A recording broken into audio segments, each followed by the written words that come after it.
Om Mani Padme Hum. Om Mani Padme Hum. Om Mani Padme Hum. Om Mani Padme Hum. Om Mani Padme Hum. Om Mani Padme Hum. Om Mani Padme Hum. Om Mani Padme Hum. Om Mani Padme Hum. Om Mani Padme Hum.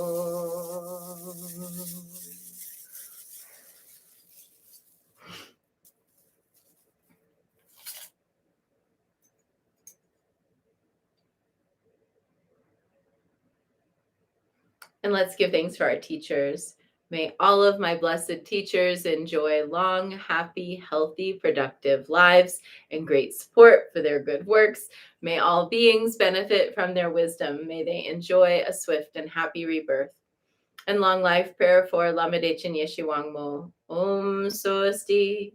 Through the powerful blessings of the immortal Pema Jungye and his consort, may the three secret qualities of the Dakini of supreme bliss, Yeshiwangmo, be utterly stable, and may the light of her activities shine on the lotus groves of the teachings and of beings, so that they blossom in radiant splendor. And let's dedicate the merit. May the merit of this practice and all of my activities be of endless benefit to all beings in all realms, beginningless and continuous. May all obstacles be overcome and suffering cease at the sound of liberation. May all beings be free from suffering and its causes. May all beings have happiness and its causes. May we be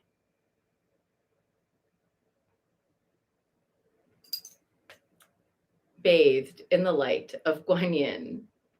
Namo Guanxian Pusa. And we close with a bow to Guanyin, bow to one another, and a bow to the inner teacher, and wishing everyone a great day of being the detective in your own sphere. Not only the detective looking for where there might be deception, which is important, but also the detective looking for where there might be blessings and where there might be good. See you tomorrow. Bye.